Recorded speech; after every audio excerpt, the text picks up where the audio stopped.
지쳐있는 애들에겐 희망을 허락하여 주시고 힘을 허락하여 주시옵소서.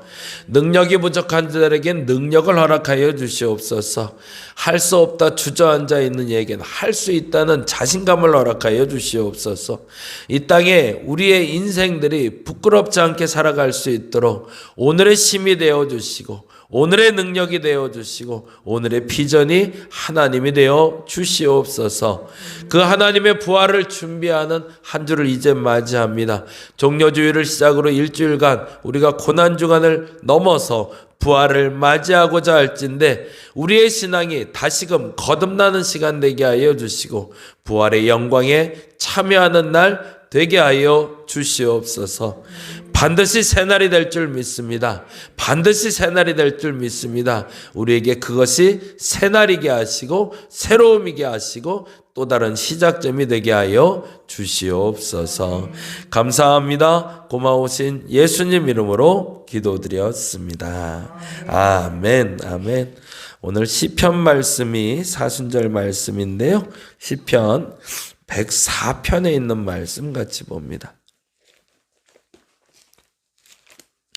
시편 104편 10절에서 13절까지 말씀이 되고요. 오늘은 전도가 없어요. 그래서 1, 3주만 저희가 전도를 했거든요. 전도하기로. 그래서 오늘 모임은 없고 내일 저희들이 에어바운스 설치해서 하는 건 일단은 매주 합니다. 그래서 5월까지 일단 진행을 해보고 되면은 좀 익숙해지면 이것도 격주로 좀 운영하려고 그래요. 그 토요일날, 금요일날 나오고 토요일날 나오고 일요일날 나오고 그랬더니 사람들 몸이 너무 피곤해서 안 될 것 같고요. 그리고 다행히 하원이라는 아주 좋은 우리의 하원이 말고 또 다른 하원이가 있는데 그 친구가 친구를 잘 데려와요. 그래서 다행히 잘 적응이 돼가고 있는 것 같습니다. 어쨌든 이 일이 교회학교를 시작하는 교도보가 될 수 있도록 기도해 주시기를 부탁드립니다. 104편 10절에서 13절 말씀 같이 한 목소리로 읽겠습니다. 여호와께서 샘을 골짜기에서 솟아나게 하시고 산 사이에 흐르게 하사 각종 들짐승에게 마시게 하시니 들나귀도 해갈하며 공중의 새들도 그 가에서 깃들이며 나뭇가지 사이에서 지저귀는도다. 그가 그의 누각에서부터 산에 물을 부어주시니 주께서 하시는 일에 결실이 땅을 만족시켜 주는도다. 아멘. 참 좋은 말씀이네요. 제가 오늘 본문 말씀 읽어드립니다. 지난해 10월부터 발생한 조류 독감으로 수백만 마리의 닭과 오리가 집단 생매장을 당했습니다. 조류독감이 발생한 농가의 인근 지역에 사는 모든 조류를 산채로 땅속에 묻어 버리는 일이 거의 매년 반복되고 있습니다. 백신이 이미 있지만 우리나라는 조류독감 청정국이라는 지위를 지켜 수출을 해서 유리한 고지를 점령하기 위해 백신을 사용하지 않고 모조리 다 죽이는 방식으로 이를 해결하고 있는 것이지요. 그러나 이러한 경제적 논리로 선택한 방식은 반생명적일 뿐 아니라 우리의 삶 또한 위협합니다.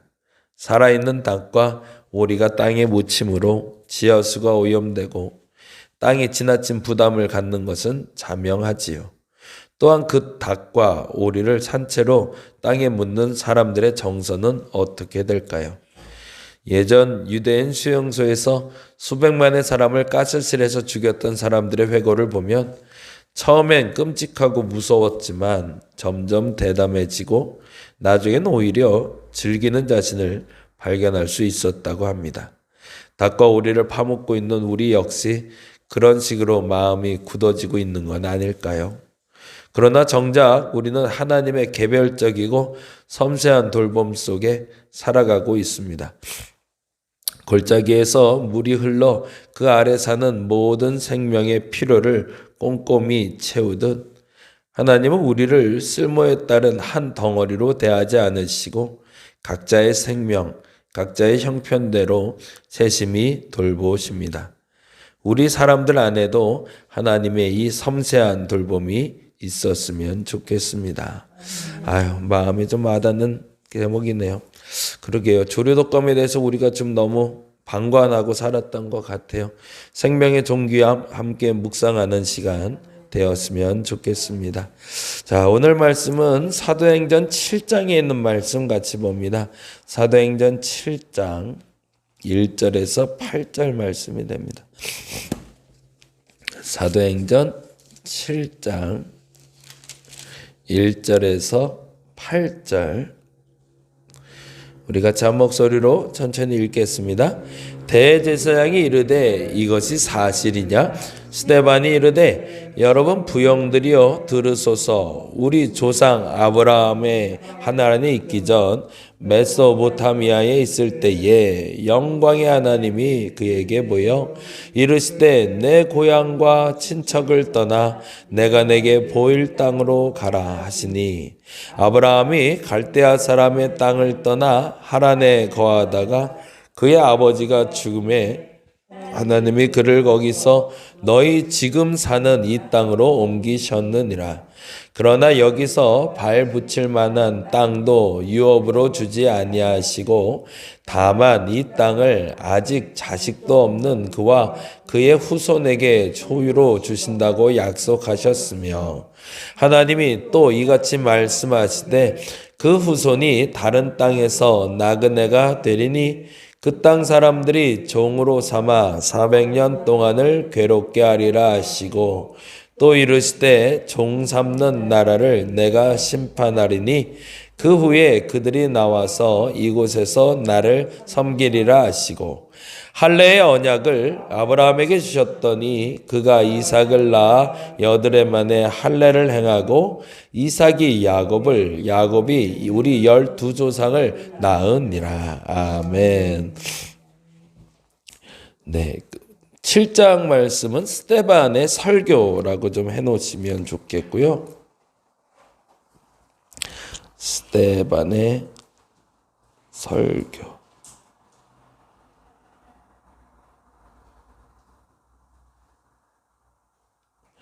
스데반이 대제사장의 질문을 받고 그 질문에 대하여 답하는 장면인데 이 설교가 기록된 이유는 한 가지의 분명한 사실이 있습니다. 그게 뭐냐면 헬라파 유대인이 이해한 복음이에요. 거기다 그렇게 한번 좀 적어 놓으실까요? 헬라파 유대인이 이해한 복음. 각 나라마다 토착화라는 단어를 써요. 각 나라에 들어갈 때마다 기독교의 복음이 변질되는 것이 아니라 그 나라의 문화에 맞게 복음이 들어갑니다. 그래서 그 나라에 들어간 복음이 그 나라 민족의 성품과 습관과 성격과 익숙하게 어우러져서 진정한 복음이 될 때 그걸 우리는 토착화라고 그래요. 그래서 저희 감리교 신학대학이 그게 굉장히 강했던 신학 학풍이었어요. 다른 데보다. 그래서 독특하고 특별하게 감리교 신학 하면 토착화 신학이라는 단어를 불렀어요. 그건 뭐냐면 우리의 뿌리, 우리의 한이라는 뿌리, 한민족이라는 뿌리에 자생해서 나오던 그 씨앗과 복음의 씨앗이 같이 잘 어우러져서 우리의 복음이 만들어졌다라는 것을 이야기하고 싶었던 거죠. 그래서 지난번에도 말씀드린 것처럼 이 나라에는 두 가지의 복음이 사실은 존재해요. 근데 그것이 완전히 생경하게 다른 건 아니지만 정서에 따라서 두 가지가 했는데 하나는 학문으로 들어온 복음입니다. 말씀 읽기. 그래서 우리가 말씀과 기도에 아주 강성인 나라예요, 사실은. 그래서 어느 나라를 가도 우리나라처럼 말씀 해석을 탁월하게 잘하는 목사님들, 성도님들이 많지 않아요. 지금까지는 이제 서구에 있는 독일이나 미국에 있는 선교사님이나 목사님들 설교집 번역하거나 그걸 가지고 보고 많이 배우기도 했지만 사실은 그 몇몇 외에 나머지 정말 장담하는데 우리나라에서 목회하시는 목사님들의 설교가 정말로 탁월해요. 그분들의 비할 바 않을 정도로. 근데 그만큼 탄탄하게 갇혔던 이유는 우리나라에 복음이 들어올 때 그 토착화의 첫 뿌리가 말씀 읽기와 암송으로 들어왔기 때문에 그렇습니다. 다른 나라에는 이런 문화가 없어요. 말씀을 통독하고 심지어 암송하는 문화는 우리나라에 있는 문화예요.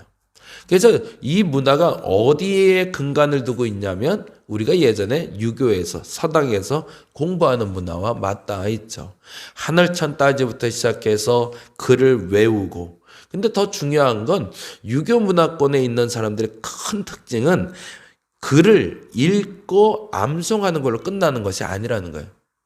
글을 읽고 암송하고 그렇게 살아내는 것까지가 글 공부였거든요. 그러니까 성경을 읽을 때도 똑같은 방식으로 읽었던 겁니다. 글을 읽고 암송하고 그렇게 살아야 된다고 생각했던 거예요.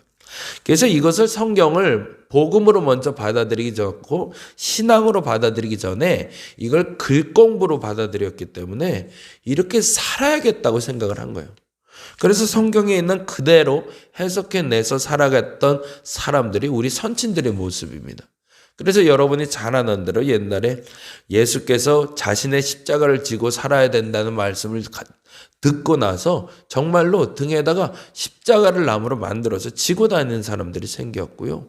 그리고 강화의 한 동네는 형제가 된다라는 말을 그대로 해석을 해요.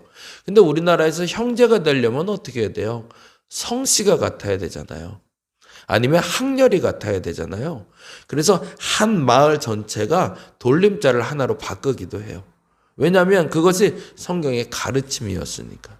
그 한 뿌리는 그렇게 해서 말씀의 뿌리로 이렇게 성장해서 우리에게 들어오게 됩니다. 근데 또 하나의 뿌리가 생겼는데 그게 기도의 뿌리예요. 우리나라에는 공통적으로 두 가지의 종교가 존재했는데 첫 번째 종교는 앞서 말한 대로 유교의 뿌리입니다. 그거는 학자들 그리고 선비들을 중심으로 염려히 이르던 양반의 문화였다면 밑에 뿌리는 사실은 유교의 문화라기보단 불교와 그리고 우리 무속이 섞인 무교의 문화, 도교라고 얘기하죠. 근데 이 뿌리에서 천국을 얘기하거든요. 그래서 이 뿌리와 만나는 것이 우리가 소위 말하는 기복신앙의 뿌리가 되기도 하고 영성신학의 뿌리가 되는 뿌리가 만들어집니다. 이 뿌리에서 만들어진 게 사실은 천민, 양민들이 받아들인 복음이에요. 그래서 이 뿌리에서 나오는 건 뭐냐면 뜨겁게 기도하는 통성기도 문화, 그리고 신비적인 문화가 이 뿌리에서 생성이 돼요. 그래서 기도할 때 주여 삼창하는 건 또 우리나라밖에 없어요. 이게 토착화거든요. 다른 나라는 그렇게 기도 안 시켜요. 그래서 다른 나라에서도 우리나라 거 베껴가서 한창 유행할 때 그랬잖아요. 조용기 목사님 하도 막 열광적으로 부흥할 때 다른 나라에서 한국식으로 코리안 플레이어를 하자고 얘기를 했대요. 아예 코리안 플레이어 하면서 주여 주여 주여 하고, 우리말도 로드가 아니라 정말로 주여를 삼창하고 기도해보기도 했다고 하더라고요. 그만큼 우리나라에겐 이 기도 문화가 굉장히 탄탄하게 맞춰 있어요. 근데 이게 균형을 맞춰졌을 때 이 토착화의 신앙이 건강하게 형성이 되는 거죠. 이 얘기를 장황하게 했던 이유는 스데반이 받아들인 복음이 그러했기 때문에 그렇습니다. 아브라함을 이야기하면서 이렇게 얘기하고 있어요. 2절 말씀 한번 볼까요? 2절 말씀 같이 읽어봅니다. 스데반이 이르되 여러분 부형이들이여 들으소서. 우리 조상 아브라함이 하란에 있기 전 메소포타미아에 있을 때에 라고 돼 있어요. 그게 사실은 첫 번째 시작점이 돼요. 거기다 줄쳐넣죠. 하란에 있기 전 메소포타미아에 있을 때에, 이 말을 들었을 때 유대인들이 알아듣는 마음의 괘씸함이 있었어요. 그 말은 뭐냐면 아브라함이 우상을 섬기는 자의 아들이라는 뜻입니다. 이 말은 하나님을 몰랐던 사람이라는 거예요. 이건 굉장한 무서운 선포거든요. 유대인들에게 있어서 우리는 영원히 하나님과 함께했고 시작전부터 하나님과 함께했다고 믿었거든요. 아담 때부터 한 번도 하나님과 우리는 떨어져 본 적이 없고 하나님은 유일하게 우리만 섬기는, 그리고 우리는 하나님의 선민이야라고 당당하게 얘기해 왔는데 선포하는 첫 마디를 이렇게 얘기하는 거죠. 너희들도 하나님 몰랐어 라고. 이게 헬라식의 해석인 거죠. 아무도 하나님을 몰랐어. 그런데 그에게 하나님이 나타난 거지 라고 얘기하는 거예요. 하나님이 영원전부터 너희와 함께한 것이 아니라 너희도 원래 하나님을 모르는 백성이었어 라고 얘기하는 거예요. 그리고 나서 이렇게 얘기하죠. 영광의 하나님이 그에게 보였다고. 하나님이 먼저 너희에게 나타난 거지 너희가 먼저 예수를 믿은 게 아니야 라는 거예요. 착각하지 마. 너희 선민 아니야 라는 얘기를 이미 선포하고 있는 겁니다. 근데 어떻게 약속의 자녀가 됐는가를 5절에 이렇게 얘기하는 거죠. 5절 같이 읽어볼까요? 그러나로 나오죠. 그러나 여기서 발 붙일 만한 땅도 유업으로 주지 아니하시고 다만 이 땅을 아직 자식도 없는 그와 그의 후손에게 소유로 주신다고 약속. 거기다 동그라미. 너희들이 선민이 됐던 이유는 하나님이 너희를 먼저 알고 너희를 불러 약속하셨기 때문이지 너희가 먼저 하나님을 알고 그 약속을 믿고 따라왔기 때문에 아니야 라고 얘기하는 거예요. 그럼 이 말이 불쾌해지는 거죠. 유대인들에게. 근데 아브라함만 이렇게 얘기한 게 아니라 요셉을 설명할 때도 마찬가지입니다. 9절 말씀은 더 충격적이에요. 9절 말씀 읽어볼까요? 여러 조상이 요셉을 시기하여 애굽에 팔았더니 거기다 줄쳐놓죠. 이건 무슨 얘기죠? 요셉이 노예였어 라는 이거죠. 너희 조상은 노예였어. 근데 이 말 또한 마음이 되게 불편해지는 거죠. 조상의 불편한 치부를 드러내고 있는 거니까요. 그런데 더 중요한 게 있죠. 노예의 신분이었던 너희에게 누가 찾아왔다는 거예요? 하나님이 찾아왔다는 거예요. 그게 그 다음에 하나님이 그와 함께 계셔라는 단어가 되는 거죠. 이게 헬라파 유대인이었던 스데반의 고백이었던 겁니다. 너희가 잘나서 너희가 하나님의 백성 된 걸로 착각하지 마. 너희가 잘나서 만든 게 아니라 너희는 원래 노예 신분이었고 원래 우상을 섬기던 애들이었는데 너희들에게 하나님이 찾아와 너희 하나님이 뭐 했다는 거예요? 약속해 주셨어. 그래서 이 말을 다시 한번 반복해요. 17절 볼까요? 17절 같이 읽어봅니다. 하나님이 아브라함에게 약속하신 때가 됐대죠. 거기다 줄쳐놓은 약속하신 때. 그렇죠. 결국엔 너희가 잘나서 그런 것이 아니라 하나님이 약속하셨고 그 약속하신 때가 되니 너희들에게 이런 일이 이루어졌대요. 이스라엘 백성이 애굽에서 번성하여 많아진 거지.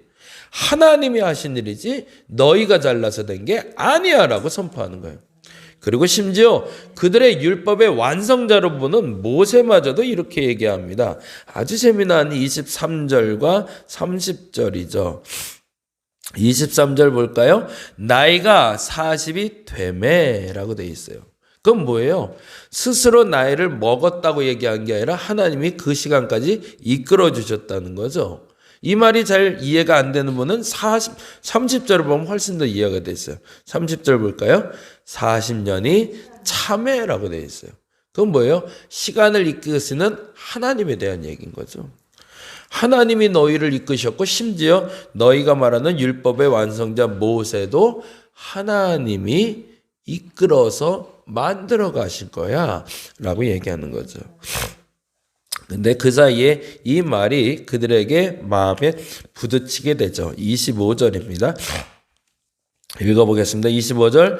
그는 그의 형제들이 하나님께서 자신의 손을 통하여 구원해 주시리라 것을 깨달으리라고 생각하였으나 그들이 깨닫지 못하였더라라고 비아냥거리는 거죠.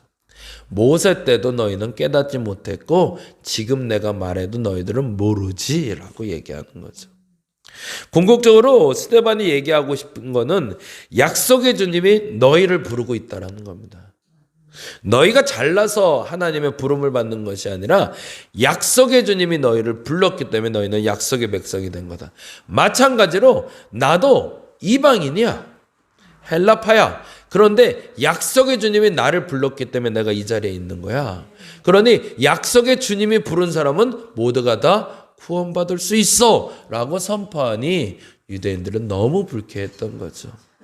오늘 이 시간 저와 여러분에게 이 분명한 약속의 말씀이 확실해지시기를 간절히 바랍니다. 내가 잘나서 내가 새벽 예배를 열심히 해서 내가 헌금을 잘해서 나를 택하신 게 아니고 내가 좀 특별해서 쓸만해서 쓰는 게 아니고 하나님이 나를 택했기 때문에 그때가 됐기 때문에 내가 사용된 것이라는 걸 인정하고 겸손하게 오늘을 살아갈 수 있는 저와 여러분 되시기를 간절히 바랍니다. 기도하겠습니다. 그것이 맞습니다. 앞뒤가 바뀌면 이상해지는 겁니다. 하나님이 나를 사랑하셔서 나를 택하시고 정한 때에 나를 움직이신 것이지, 내가 잘나서 내가 좀 남들보다 특별해서 택하셔서 나를 부르신 것이 아님을 인정하게 하여 주옵소서. 내가 뭔가 남들과 다른 것이 있어서 쓸만한 그릇이라 부르는 것이 아니라 하나님이 약속하셨고 정하기 때문에 부름을 받았고 쓰임받는 것을 인정하며 겸손하게 주의를 감당하고 겸손하게 주님과 동행하는 우리가 되게 하여 주시옵소서. 감사합니다. 고마우신 예수님 이름으로 기도드렸습니다. 다 같이 기도하고 돌아가겠습니다.